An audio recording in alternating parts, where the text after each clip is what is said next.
The notification lit up Olivia's phone just as she was finishing her shift at work. It was from her mother. Short, cold, brutal. Don't even think about coming to Christmas. You make us feel poor. Stay away. Olivia stared at the words for a long moment, feeling the familiar sting creep up from her chest to her throat. The fluorescent lights above her buzzed softly, the world going strangely quiet around her. She could almost hear her heart pounding. She could almost see the little girl inside her once again asking, "What did I do wrong this time?" But she didn't cry. Not anymore. Not this time. Instead, Olivia placed her phone face down on the counter, took a deep breath, and let the sadness settle like dust. She didn't fight it, didn't argue with it. She just accepted that once again, she was being cast out of the family she had sacrificed everything for. It wasn't the first time. It wouldn't be the last. Her hands moved automatically. She picked up her phone again, opened her banking app, scrolled to the scheduled Christmas transfers she had set up just weeks ago. Thousands of dollars in personalized gifts. Handwritten notes she had planned. Thoughtful, expensive tokens she had worked extra hours to afford, hoping, somewhere deep inside, that maybe this year would be different. That maybe love could be bought after all. Without a second thought, she canceled every single one. Then, with steady fingers, Olivia pulled up her most recent bank statement, a silent record of the $560,000 debt she had spent years paying down. Every crushing bill, every lonely night working 2 jobs, every time she said no to herself so she could someday say yes to them, all there in black and white.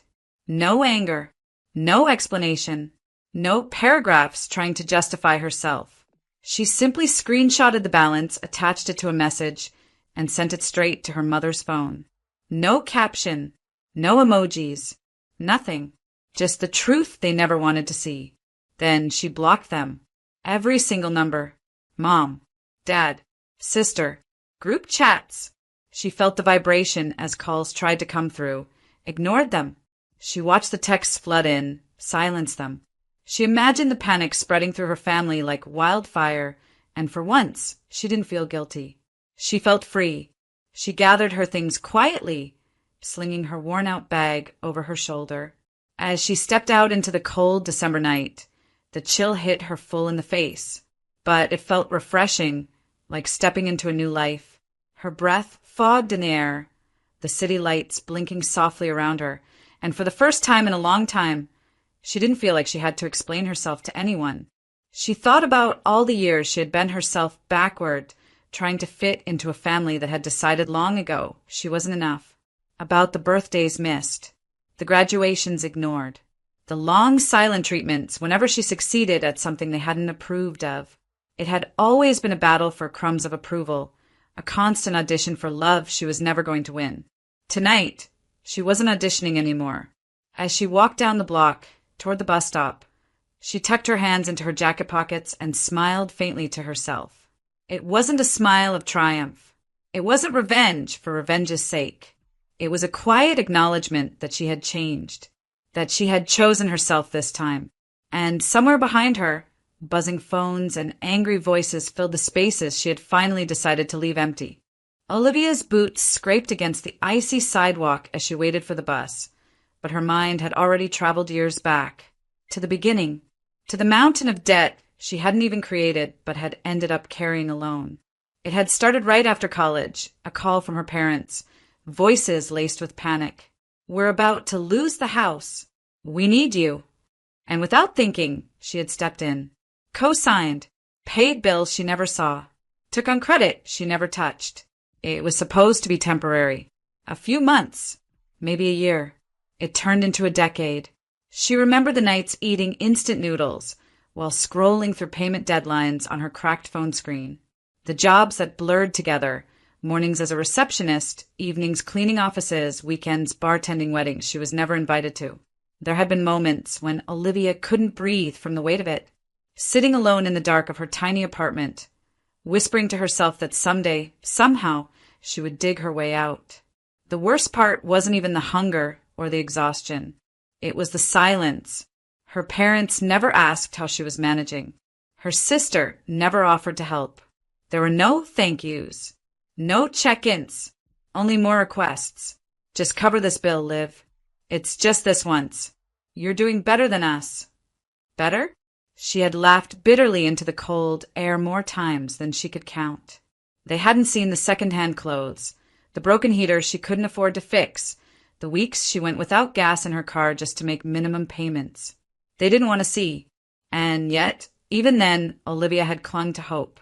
Hope that loyalty would eventually turn into love. That one day, her sacrifice would mean she belonged. That maybe they would look at her not with need in their eyes, but with pride. The bus rumbled to a stop in front of her, brakes hissing against the cold street. Olivia climbed aboard, sliding into a seat by the window, her reflection staring back at her. She looked tired, sure, but stronger too. The kind of strong that doesn't announce itself loudly. The kind that's built quietly in the dark. She leaned her forehead against the cold glass and let her eyes drift shut. She thought of the final payment she had made just 2 months ago, the moment the debt counter had hit 0. There had been no confetti, no champagne, no one waiting to hug her. Just a quiet evening in her apartment, a cheap bottle of wine and a tearful smile she had given herself in the mirror. It wasn't the ending she had once imagined, but it was hers. And maybe, just maybe, that was enough. The soft glow of Christmas lights wrapped around Olivia's tiny living room, casting golden reflections onto the freshly polished floor. She had spent the whole afternoon decorating, not because anyone would visit, but because she believed in the magic of hope, even when reality hadn't earned it. The scent of cinnamon and pine filled the air, a candle flickering bravely against the gathering dusk. She had spent hours carefully picking out gifts for her family. Nothing extravagant, just things she knew they needed. A heated blanket for her mother's aching back. A personalized leather wallet for her father, stitched with his initials. A luxury hand cream set for her sister, who always complained about her dry hands in winter. Olivia had wrapped each present herself, curling the ribbons perfectly, writing little notes tucked under the bows. Notes that said things like, "I'm proud of you," or "You deserve comfort," even though she wondered if they would even read them. As she tucked the gifts into a large tote by the door, her heart swelled with cautious hope. Maybe this year would be different. Maybe paying off their debts had bought her a ticket back into the family fold. Maybe now they would see her not as an endless well to draw from, but as a person. Their daughter. Their sister. She had even splurged on her outfit for the day, a soft burgundy sweater and simple black slacks, understated but festive. It wasn't about showing off. It was about showing up. About saying without words, "I'm here. I've always been here." Outside, the first flakes of snow began to drift from the gray sky. Olivia stood by the window, watching them dance under the streetlights, her fingers absently tracing the frosted glass. Memories of Christmases past flickered through her mind, the ones where she had sat quietly while Tyler opened the biggest presents, while her parents beamed at him like he had hung the stars himself. She had convinced herself that her time would come, that patience and loyalty would be enough. This year, she thought, maybe they would finally save her a seat at the table. Maybe there would be a stocking with her name stitched across it. Maybe they would see her. The clock ticked past 7. Olivia double-checked her phone. No messages yet, but she wasn't worried. They were probably just busy with last-minute preparations, bustling around, laughing, teasing each other as they always did. She imagined her mom fussing over the ham, her dad pretending not to care, but secretly checking to make sure the house looked perfect. Tyler, cracking jokes, making everyone laugh. She smiled at the thought.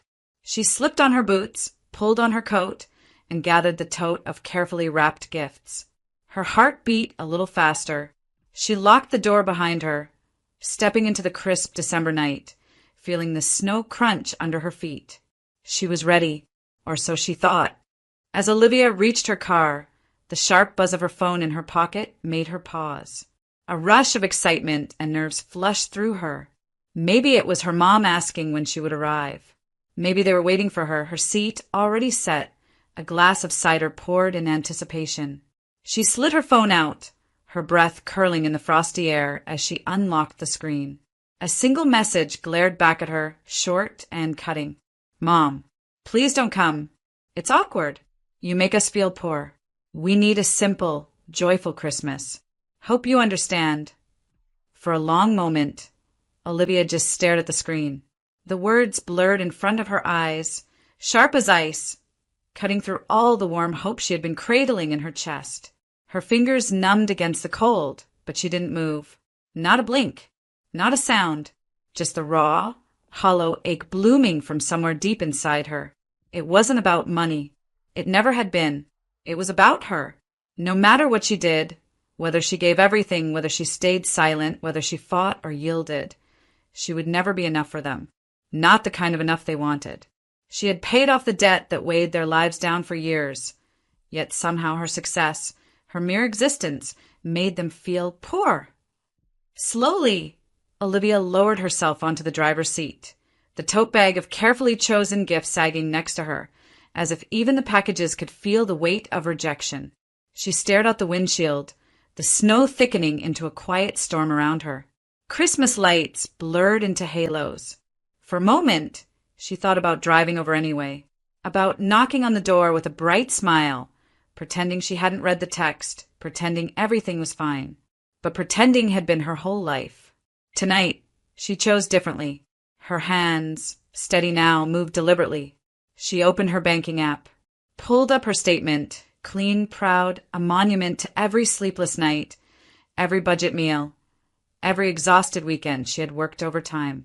Without a single word, she screenshotted it and sent it in reply. Then, her thumb hovered for half a second, just long enough for the final pang of grief to pass. She blocked the number, blocked them all. The silence that followed was a strange kind of peace. Painful, yes, but pure. No more waiting for a validation that would never come. No more chasing a family that had built a home where her presence was always optional, always conditional.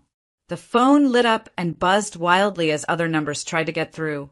Her father, her sister, even Tyler, each one a burst of desperate noise she would no longer answer.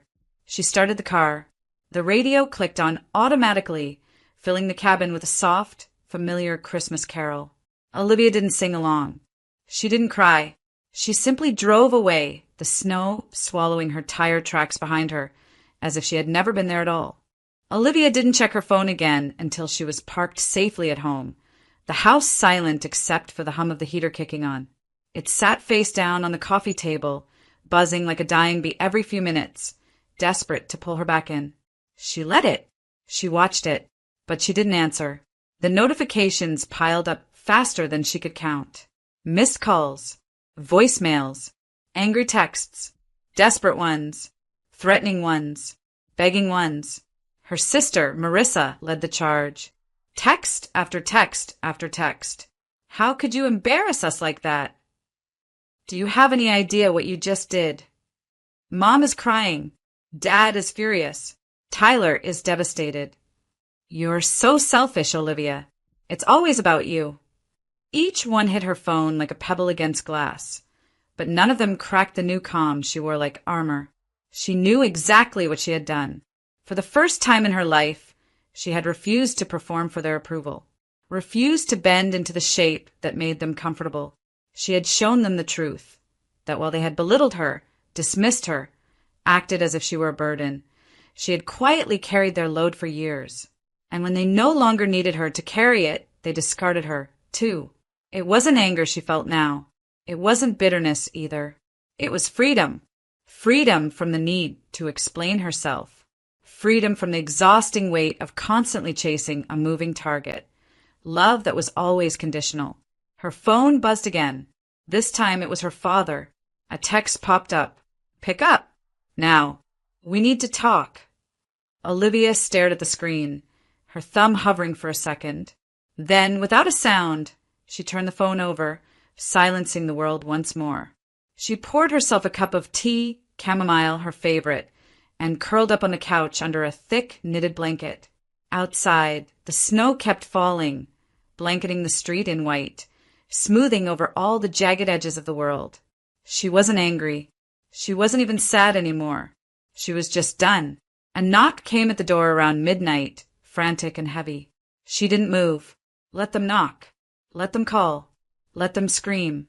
She was no longer reachable in ways that mattered. Somewhere between the knock and the cold wind howling against the windows, Olivia realized she didn't have to keep bleeding herself dry just to be worthy of standing in the background of their picture-perfect lives. She was already enough, and for the first time in years, she chose herself. The new year crept in without fanfare. No champagne. No crowded living room full of relatives shouting the countdown. No forced hugs or fake resolutions. Just Olivia, standing alone by the window, watching fireworks explode in the distance, each burst reflecting in her calm, steady eyes. A fresh year, a fresh beginning, a fresh Olivia. She sipped her tea and made a promise. Not aloud, not scribbled in a journal, but deep inside where no one could touch it. This year, she would stop making herself small so others could feel big. Her silence had already rattled them. Her refusal to engage, to argue, to explain, had left them confused and frantic. And now she would show them just how strong she had become. She wasn't interested in petty revenge. She didn't want a scene. She wanted them to feel the absence they created, to understand the hollow space left behind when you push someone away for too long and they finally stop coming back. And so Olivia got to work. She blocked every family number, deleted their emails without reading them, politely declined every mutual friend's invitation that even hinted at trying to patch things up. She withdrew quietly from every space they occupied, like mist disappearing at sunrise. She sold the house she had grown up in, the one she had inherited from her grandmother, not from her parents. A house filled with memories of her being left out, overlooked, ignored. And with that money, she bought a place she truly loved on the outskirts of town, with wide open land and towering oak trees that whispered peace instead of judgment. A few weeks later, she opened her own business, a small accounting firm specializing in helping people climb out of debt, something she knew far too much about firsthand. Her new office was modest but filled with sunlight and warmth, a mirror of the life she was building brick by brick, with no help from anyone who once called themselves family. And every now and then, word would trickle through mutual friends. Stories of how her sister had struggled with new financial troubles, how her parents fought constantly about money, how holidays were no longer the same. She listened, smiled politely, and went back to her coffee. They were feeling her absence now. The silent pillar they once leaned on without gratitude was gone. The golden child, the favored ones, were left to wobble without her steadying hand. And still Olivia said nothing. No gloating, no long-winded speeches about how they had treated her. Only a soft, peaceful silence that said louder than any words ever could, "I don't need your approval. I never did." The fireworks faded. The town quieted down. And in her new home, surrounded by everything she had built herself, Olivia felt it finally settled deep inside her chest. Freedom. Real, unshakable freedom. And this was just the beginning. It wasn't long before the silence became too much for them. One chilly February morning, Olivia's phone buzzed with an unknown number. She let it ring, then another and another. Voicemails flooded in, full of desperate apologies, half-hearted explanations, promises that things would be different if she would just call back. She didn't. A few days later, she received a long, rambling email from her father, the same man who had once told her she made them feel poor just by existing. Now he wrote about how much they missed her, how proud they were of everything she had accomplished, and how families should stick together through thick and thin. There was no real apology, no ownership of the pain they had caused, only guilt wrapped in flowery words and empty nostalgia. Olivia closed the email without responding. Then came the final act, the desperate gesture. Her sister Madison showed up at her office unannounced, clutching a bouquet of cheap supermarket flowers and wearing a tight, fake smile. Olivia's assistant buzzed her before letting Madison in, giving Olivia just enough time to decide. She stood up from her desk, smoothed her blazer, and opened the door herself. Madison's face lit up in relief, but Olivia only gave a calm, polite nod. No hug, no tears, just calm distance. "I just wanted to say I'm sorry," Madison began, voice trembling slightly. We were wrong. Mom and Dad, they miss you. I miss you. Can't we just go back to how things were? Olivia let the silence stretch, heavy and awkward, until Madison's fake smile started to crack. Finally, Olivia spoke, her voice steady and kind but firm. Madison, you don't miss me. You miss what I did for you. You miss how I made things easier. There's a difference. Madison opened her mouth to protest, but Olivia raised a hand gently, stopping her. I wish you all the best, Olivia said quietly. Truly, but I'm not coming back to a place where I was only valued for what I gave, not for who I am. And with that, she closed the door softly, leaving Madison standing in the hallway, clutching the wilted flowers like a child who had lost her way. No yelling, no dramatic confrontation, just the quiet power of finally choosing herself. Later that night, Olivia sat on her back porch, wrapped in a soft blanket, listening to the wind rustling through the trees. Her heart felt lighter than it had in years. She hadn't needed to burn bridges.